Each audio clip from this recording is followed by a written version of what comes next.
പിന്നെ ഇവിടെ നമ്മുടെ MLA പറഞ്ഞു, അതിനൊന്നും എനിക്കറിയില്ല. നാരായണൻ, ഞാൻ ചോദിക്കുന്ന ഈ നാരായണൻ കുട്ടിയായ കാലത്തിലെ നമ്മൾ കോളേജ് പോകണമെന്നല്ലോ. വയസ്സെത്രയാണോ? 40 ആയിട്ടുള്ളൂ.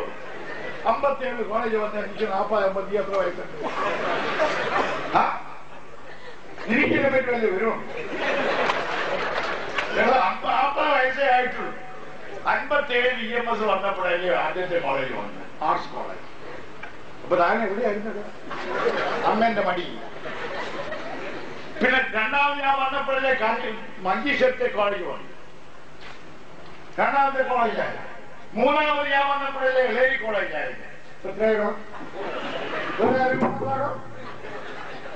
വേറെ ഒരു മുഖ്യ കൊണ്ടുവന്നില്ല. പിന്നെ കൊണ്ടുവന്ന് കഴിഞ്ഞ കൊല്ലം നമ്മുടെ ബിഷപ്പ് എവിടെയാ, അത് മാത്രമേ ഉള്ളൂ. മറ്റുള്ള കോളേജില്ല. നമ്മളെ ഉള്ള കൊണ്ടുവന്നത് ആകെ 4 എണ്ണമുണ്ട്. ഒന്ന് നമ്മള് പോയി മഞ്ചേശ്വരം, മറ്റൊന്ന് ആർട്സ് കോളേജിൽ കാസർഗോഡ് ടൗണില്, മറ്റൊന്ന് എളേരി. നമ്മൾ കഴിഞ്ഞ തവണ മന്ത്രിയായപ്പോ ഞാൻ അല്ലേ കാലം കോളേജ് വരുള്ളൂ.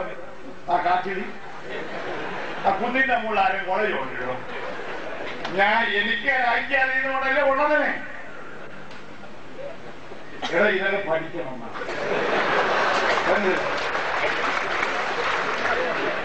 ഞാൻ ചോദിക്കട്ടെ, ഈ കേരളത്തിൽ ഈ കാസർഗോഡ് ജില്ലയിൽ വന്ന ഹൈസ്കൂൾ ആരറിയോ? ഒരു ഹൈസ്കൂളിലൂടെ വന്നത് പാലം. ഞാൻ വീണൊരു പാലം ഉണ്ടായിരുന്നല്ലോ ഇല്ലേ?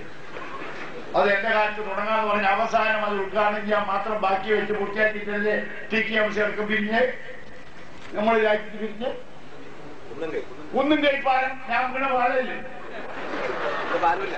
അന്ന് പാലമില്ല. വീഴുമ്പോ ഞാൻ വീണിട്ട് ആ പാലം പിരിഞ്ഞു. ഇതൊക്കെ പഠിച്ചിട്ട് വേണം. ഇതാണ് ഞാൻ പറയുന്നത്. എന്താണെന്ന് പറഞ്ഞാൽ പറയുമ്പോ കുറച്ച് ആലോചിച്ച് പറഞ്ഞില്ലേ ഘട്ടത്തിലാണ് ഞാൻ ഇതൊക്കെ മനസ്സിലാക്കി തന്നെ ഇരിക്കുന്നത്. ഈ കാസർഗോഡിൽ മാത്രമല്ല, നമുക്ക് കോളേജ് വിദ്യാഭ്യാസത്തിൽ പരിഷ്കരണം വേണം. അതിപ്പോൾ ജോസഫ് ഞങ്ങളെല്ലാം ആലോചിച്ചുകൊണ്ടിരിക്കുകയാണ്. ഇപ്പൊ കണ്ണൂർ ഉപയോഗപ്പെടുത്തത്തക്ക വിധത്തെ നമുക്ക് മാറ്റി